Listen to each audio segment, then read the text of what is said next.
Good evening, sir. What can I get you? Lauren's voice carried a polite warmth, but her hands betrayed her, fidgeting with a notepad, gripping it just a little too tightly. John CENA slid into the corner booth of the small roadside diner, his broad frame almost comically oversized against the worn vinyl seat. Outside, rain hammered the cracked asphalt parking lot, and the dim glow of the neon open sign flickered in sync with the storm's erratic rhythm. Inside, though, the air was heavy with something else, an unspoken tension that hung like smoke after a firecracker. The diner hummed softly, alive with the kind of sounds that made you feel oddly safe. The soft crackle of an old radio playing slow blues tunes, the occasional creak of the wooden floorboards as someone shifted their weight, and the faint sizzle of burgers on the grill. Light from a single overhead lamp cast golden pools over the formica tables, highlighting scratches and scuffs earned from years of service. It felt harmonious in its own way. But Lauren? She wasn't fooling anyone, not even herself. She moved with practiced efficiency, wiping down counters and refilling coffee mugs, but there was a stiffness to her shoulders, a guarded look behind her brown eyes. You okay? CENA asked casually, leaning back in his seat. Lauren forced a smile, nodding quickly. Yeah, just tired, she lied, tucking a stray curl behind her ear. Her ponytail was neat but slightly frayed at the edges, much like the rest of her uniform, a crisp white blouse tucked into black slacks, though the fabric showed signs of wear near the elbows. CENA tilted his head slightly, studying her without being obvious about it. He'd seen this before, people trying to act normal when they were anything but. His instincts, honed by years in the ring and navigating real-world chaos, whispered one word: trouble. Outside, thunder rumbled low and deep, echoing through the night. The wind howled, rattling the windows and sending a chill through the room despite the warmth of the diner. Lauren glanced toward the door, her fingers absently tracing the edge of her apron. Something, or someone, was coming. And whatever it wasn't going to be pleasant. The storm outside intensified, rain pelting the windows like tiny fists demanding entry. Inside the diner, the calm was deceptive, a fragile bubble waiting to burst. Lauren had just finished refilling a coffee mug for an older man near the jukebox when the front door slammed open with enough force to rattle the bell above it. Everyone froze. Even the slow blues tune seemed to falter mid-note before resuming its melancholic melody. 5 men strode in, their boots thudding against the wooden floorboards as if they owned the place. Leather jackets creaked with every step, patches faded but still menacing. The air shifted instantly, tension crackling like static electricity.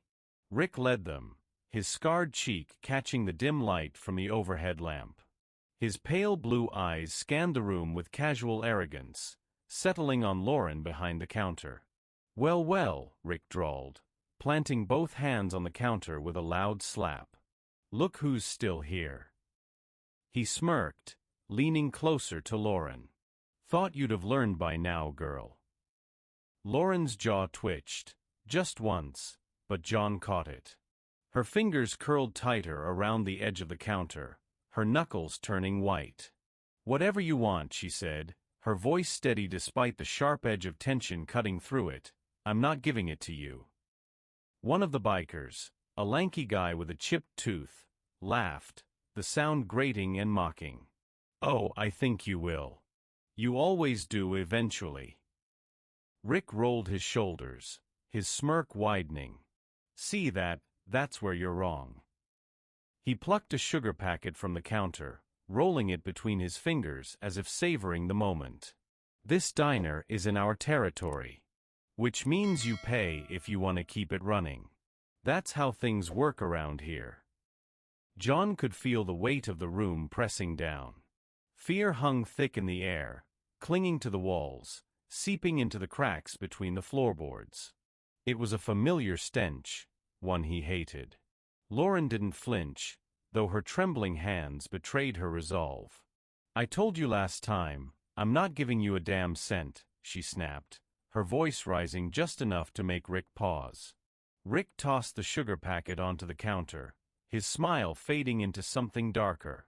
You see, that kind of disrespect? It gets people into trouble. He turned to his men. Doesn't it, boys? The biker with the neck tattoo grinned, stepping forward. Big trouble. Suddenly, the third biker reached out and knocked over a tray of silverware, sending knives and forks clattering to the floor. Lauren flinched, but John's grip tightened on his coffee mug. Rick leaned in closer, lowering his voice until it was almost intimate, dripping with menace. You either pay up, or bad things start happening. Windows get broken. Fires start. People get hurt. Then, without warning, he reached for Lauren's wrist.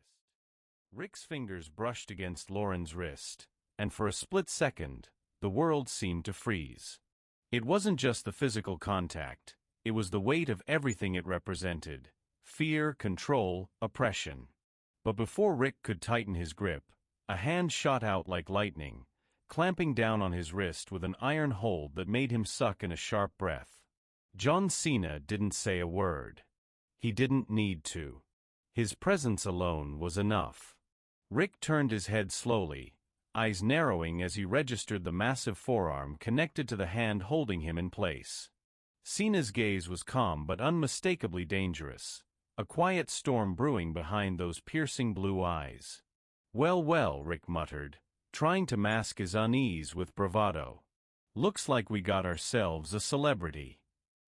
The diner fell silent except for the faint hum of the jukebox still playing its melancholic blues tune.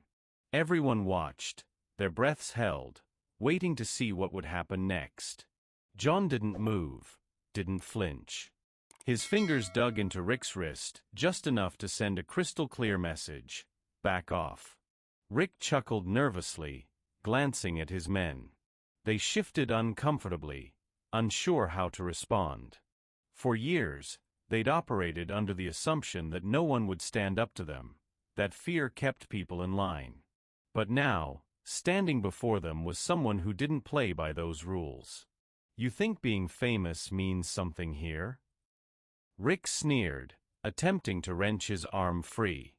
Newsflash, tough guy, this ain't the ring. Out here, your moves don't mean jack.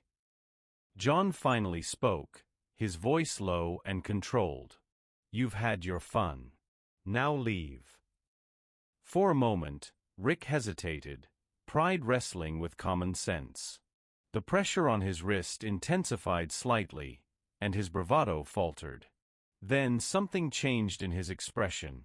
The hesitation vanished, replaced by something darker. Oh, you're gonna regret that, Rick growled, stepping back and cracking his knuckles. Rick's grin turned feral as he slipped the brass knuckle onto his right hand, the metal glinting under the dim lamplight. You got some fight in you, I'll give you that, he growled, rolling his shoulders like a wolf ready to pounce. But there was something else behind his eyes: calculation. He wasn't just angry, he was sizing Cena up, trying to figure out how to break him. John didn't flinch. His posture remained relaxed, almost casual, but every muscle in his body was coiled tight, like a spring waiting to snap. He'd seen this kind of posturing before, guys who thought they could intimidate their way out of any situation. Rick wasn't special. Not tonight. You sure about this? John asked, his voice low and steady. There was no mockery in it, just cold certainty. Because once we start, I'm not stopping. Rick scoffed, stepping forward with deliberate arrogance. Oh, I'm sure. See, you're big, tough guy, but you don't know how things work around here. This ain't your world. He cracked his neck, the sound sharp and jarring in the tense silence. No cameras. No scripts. Just fists. The bikers chuckled nervously, emboldened by their leader's bravado. Chip Tooth cracked his knuckles again, while Nectatoo adjusted his belt, clearly itching for a weapon. Lauren stood frozen behind the counter, her hands trembling slightly, but her jaw was set, a quiet defiance burning in her eyes. Rick leaned in closer, his breath reeking of whiskey and cigarettes. "Tell me something, CENA. How's it feel to be outnumbered? Huh? You think all those muscles mean jack out here?" John lifted his gaze to meet Rick's, his blue eyes like steel. "I've been in worse situations." For a split second, Rick's smirk faltered, but then he straightened, nodding toward his men. "Teach this Hollywood punk a lesson." And just like that, chaos erupted. The first punch came fast. Chipped Tooth lunged forward, swinging a heavy right hook aimed straight at John's jaw. But John had already seen it coming. He ducked at the last second, the punch grazing over his head, and in one fluid motion, he drove his shoulder into the biker's gut. With a grunt of effort, CENA lifted him clean off his feet and slammed him onto the nearest table. Plates shattered, silverware scattered, and the wood groaned under the impact before buckling completely. The diner erupted into chaos. Nectitude didn't wait for an opening. He charged from behind, wrapping an arm around CENA's throat in a desperate attempt to choke him out. But John reacted instantly, grabbing the man's wrist and twisting it with precision. A sharp yell escaped the biker's lips as CENA hoisted him up and delivered a devastating belly-to-belly suplex, slamming him down hard enough to make the floorboards shake. Burly Beard wasn't about to let this slide. He grabbed a chair and swung it at CENA's back with all his might. The wood splintered on impact, but CENA barely flinched. Instead, he turned with fire in his eyes, driving a brutal elbow strike into the biker's face. Beard stumbled backward, crashing into a booth with a loud thud. Lauren stood frozen behind the counter, her hands trembling slightly as she watched the scene unfold. Her heart pounded like a drum, torn between fear and awe. She'd seen wrestling matches on TV before, but this was something else entirely. This was raw, unfiltered power mixed with calculated skill. Rick's smirk faltered as he watched two of his men go down within seconds. His confidence wavered, but only for a moment. Then, his expression darkened. "You think you're tough," he growled, cracking his knuckles again. John cracked his neck, rolling his shoulders as if loosening up for a match. His calm demeanor was unnerving, almost more intimidating than the physical feats he'd just performed. "Come on," John said, his voice low and steady. "Let's finish this." Rick glanced at his remaining men, who looked hesitant now. They weren't used to being on the losing side. Rick gritted his teeth, then nodded sharply. "Take him." Rick's eyes burned with fury as he watched his men go down one by one. His confidence wavered, but only for a moment. Then something primal kicked in, a mix of desperation and pride that refused to let him back down. He reached into his jacket and pulled out a brass knuckle, slipping it onto his right hand with deliberate slowness. The metallic glint under the lamplight sent a ripple of unease through the room. "You got some fight in you," Rick growled, cracking his neck. "I'll give you that." John didn't respond. His focus was razor-sharp, every muscle coiled like a spring. He knew what was coming next. Rick wasn't going to walk away without throwing everything he had left. Rick lunged forward, swinging a brutal punch aimed straight at CENA's face. But John was faster. He sidestepped effortlessly, catching Rick's arm mid-swing. With sheer strength, he twisted Rick around, lifting him off his feet in one swift motion. Lauren gasped, her hands flying to her mouth. She'd seen wrestling matches before, but this was visceral, raw power on full display. With a roar of effort, John hoisted Rick onto his shoulders. The diner fell silent, all eyes glued to the scene unfolding before them.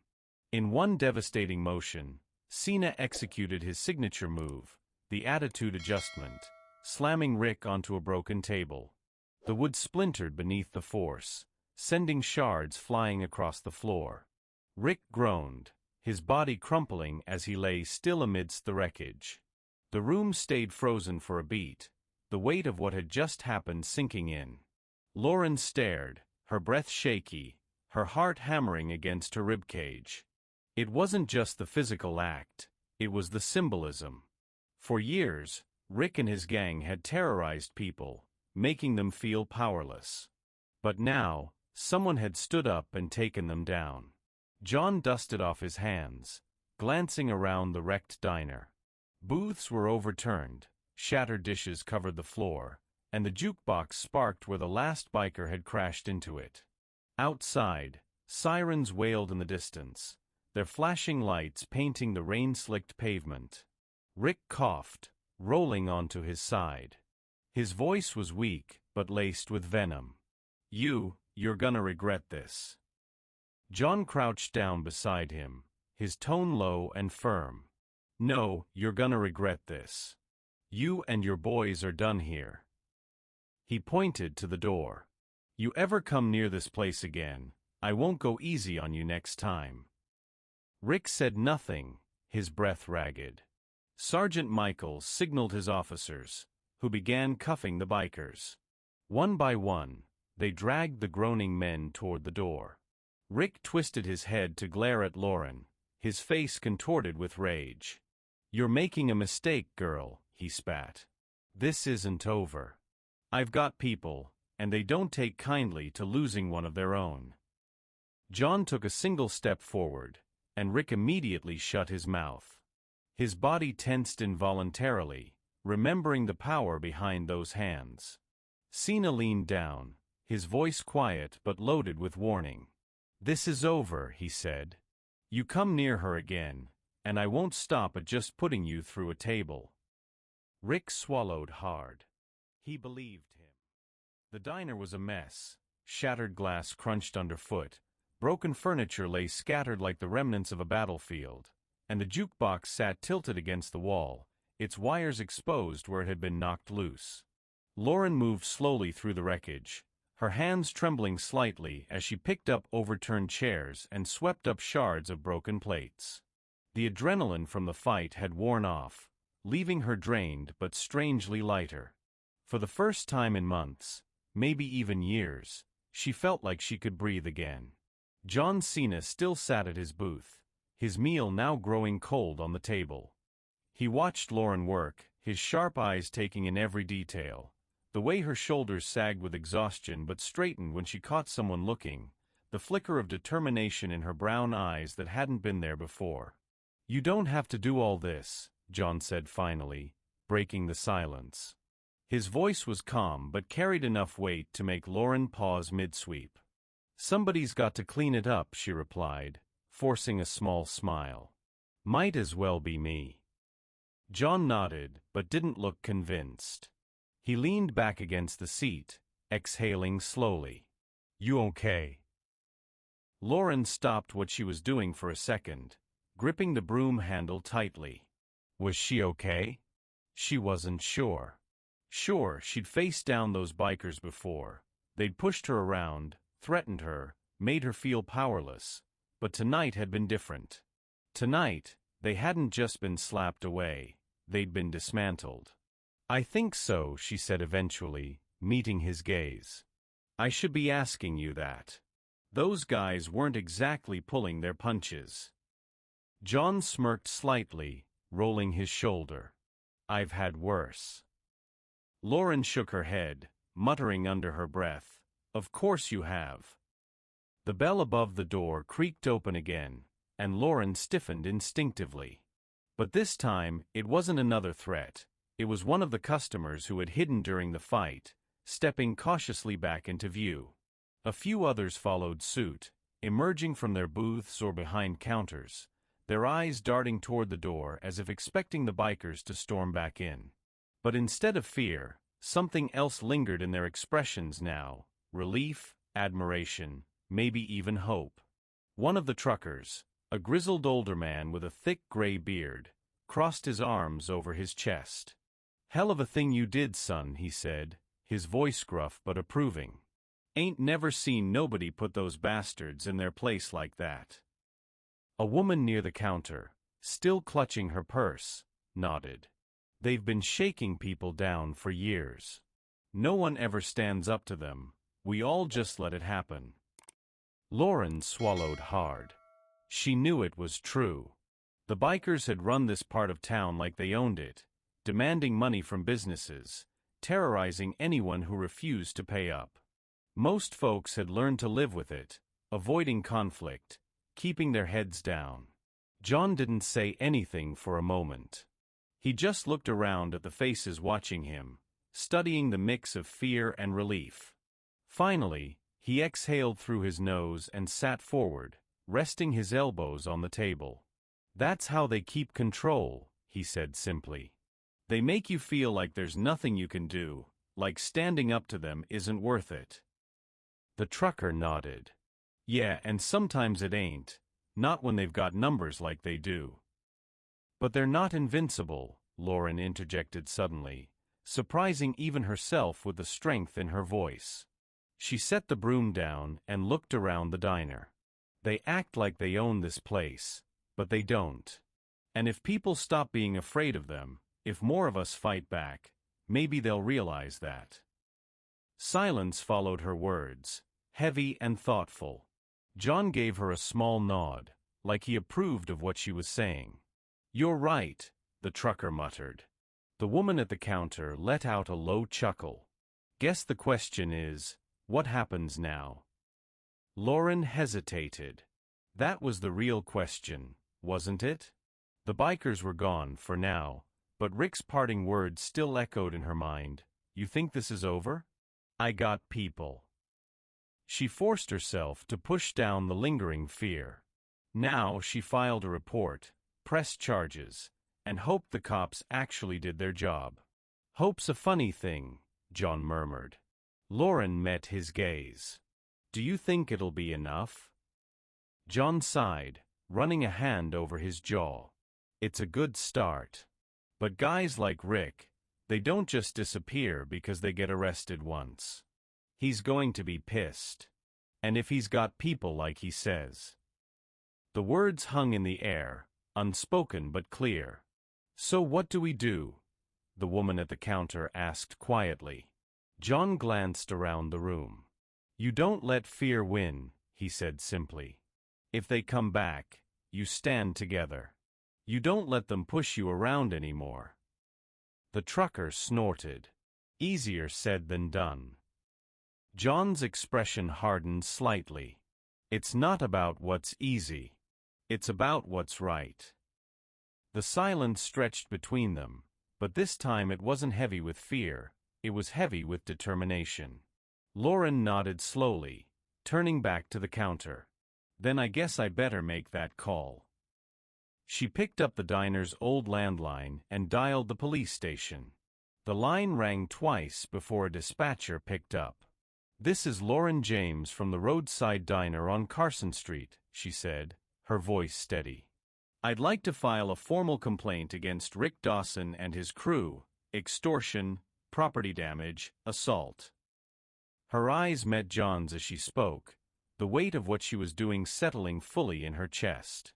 But this time, she wasn't afraid. This time, she wasn't alone. The diner had quieted down, but the weight of the night's events still hung heavy in the air. Lauren stood behind the counter, her hands gripping the edge tightly as she replayed everything in her mind. The threats, the fight, Rick's parting words. She knew this wasn't over.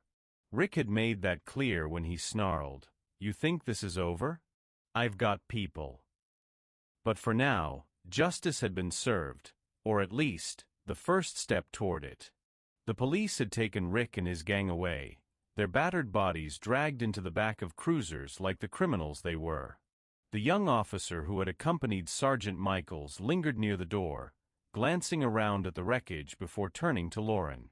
"You did good tonight," he said, his tone softer than before.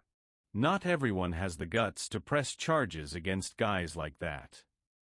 Lauren forced a small smile, though her stomach still churned with unease.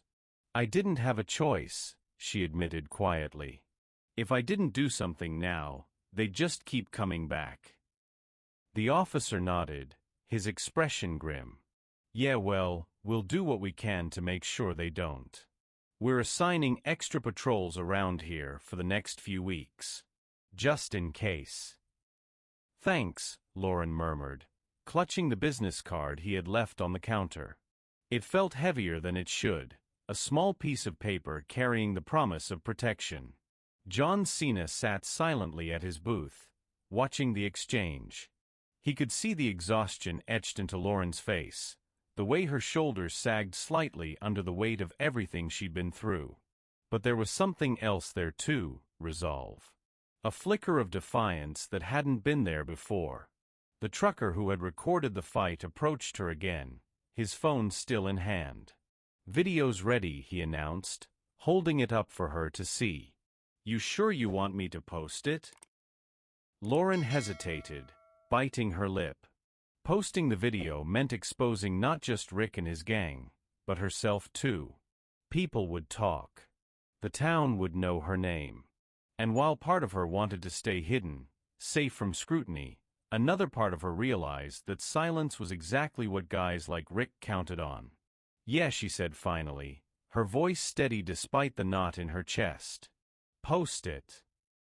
The trucker grinned, clearly pleased. "Consider it done." As he walked off to upload the footage, Lauren turned back to CENA. "Think that was the right call?" CENA shrugged, leaning back in his seat. "Doesn't matter what I think. What matters is you're not letting fear make your choices for you anymore." Lauren exhaled slowly, letting the words sink in. Fear had controlled her life for so long, dictating where she went, what she said, how she acted. But tonight, she had taken a stand. She had faced them head-on, even if it meant risking everything. A few customers began trickling back inside cautiously, peering around at the wreckage. One woman, the same one who had clutched her purse during the fight, slid onto a stool at the counter. "You think they'll be back?" she asked, her voice barely above a whisper. Lauren's throat tightened, but she forced herself to meet the woman's gaze. "Maybe," she admitted. "But if they do, I won't be the same person they pushed around before." CENA smirked from his booth, nodding approvingly. "Now that's what I like to hear." Lauren rolled her eyes, but there was no real annoyance behind it. Instead, she felt something she hadn't felt in years: hope. The diner had quieted down, but the air still carried the weight of everything that had happened. Lauren stood behind the counter, her hands gripping its edge as she watched John Cena step out into the rain-soaked night. The door swung shut behind him with a soft jingle from the bell above it, leaving her alone with her thoughts, and the wreckage of what had once been a normal evening shift. For so long, fear had dictated her life. Fear of Rick, fear of his gang, fear of speaking up or standing out. But tonight, something inside her had shifted. Watching Cena take down those bikers wasn't just about seeing brute strength in action. It was about witnessing someone refuse to bow to intimidation. Someone who didn't let fear dictate their choices. Lauren exhaled slowly, running a hand through her ponytail.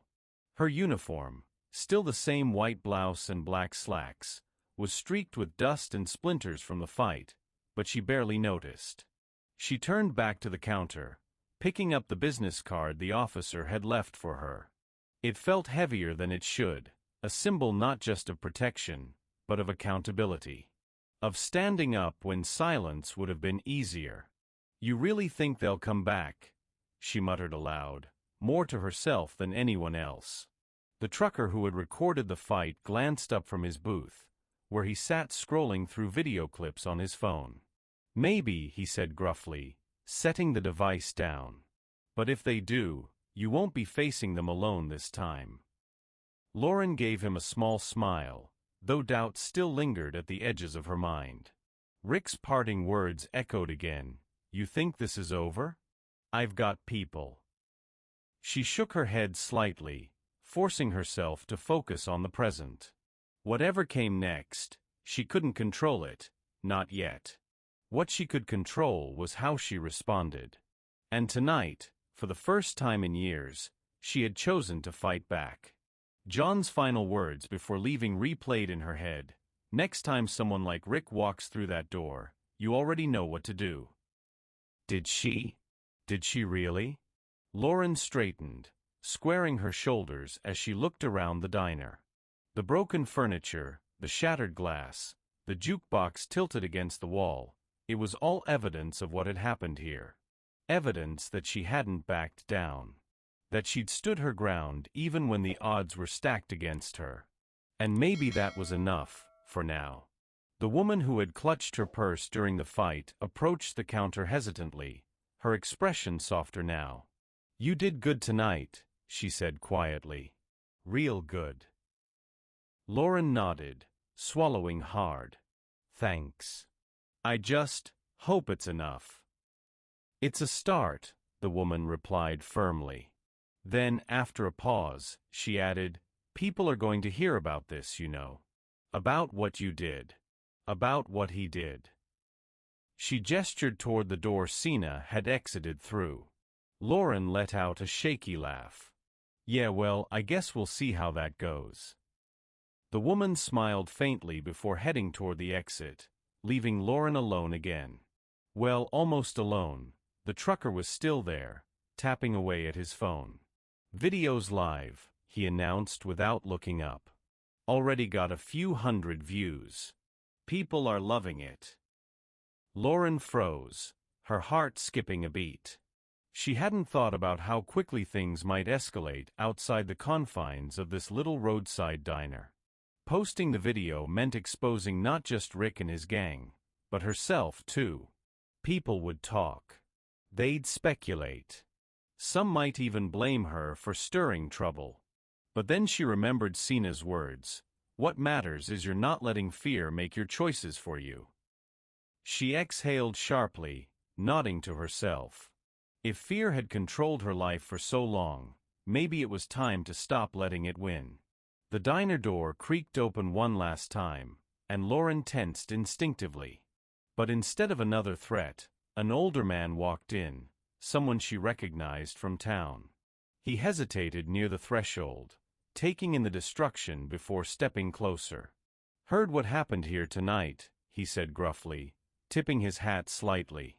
"Just wanted to say, thanks. For standing up to them."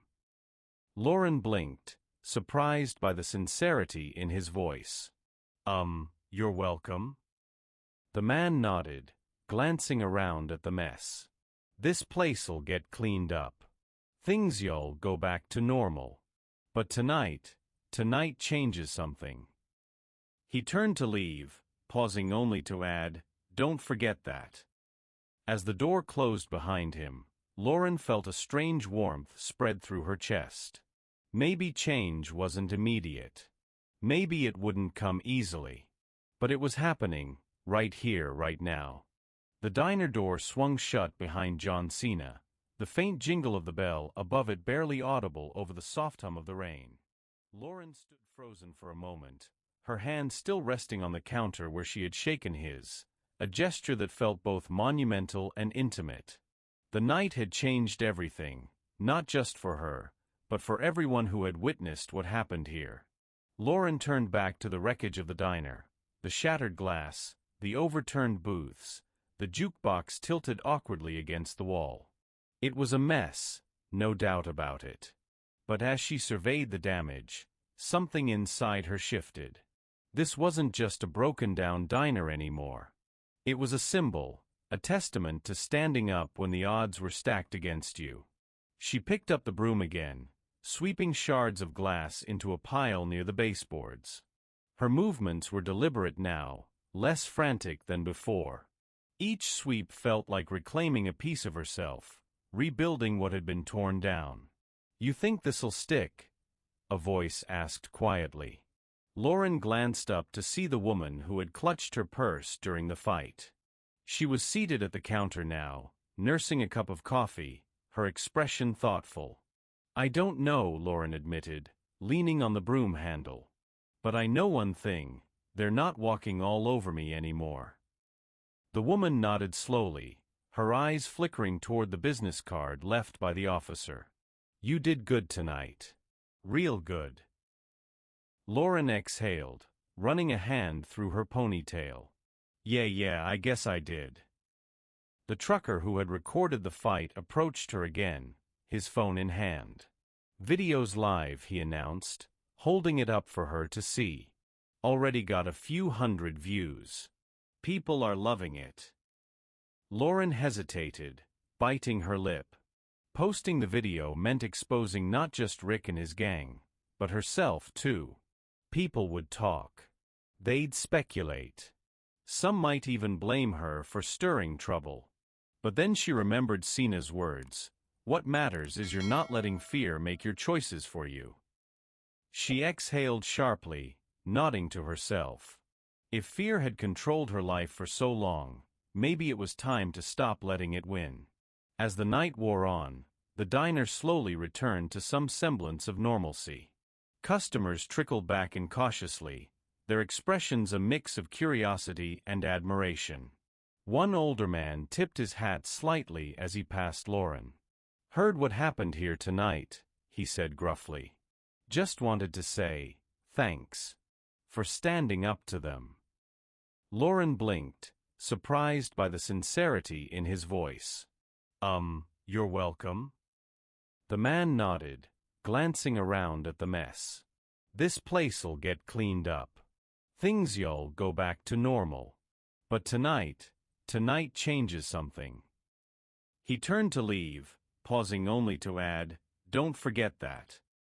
As the door closed behind him, Lauren felt a strange warmth spread through her chest. Maybe change wasn't immediate. Maybe it wouldn't come easily. But it was happening, right here, right now. Outside, the storm began to subside. The rain softened to a drizzle, and the first hints of dawn painted the horizon in hues of gold and pink. Lauren stepped outside for a moment, breathing in the cool morning air. The neon open sign flickered weakly above her head, its glow fading as daylight crept closer. She thought about CENA's parting words. Next time someone like Rick walks through that door, you already know what to do. And for the first time, she believed it. And that's where our story ends. What did you think of this story? Share your emotions in the comments below. We'd love to know what you remember most.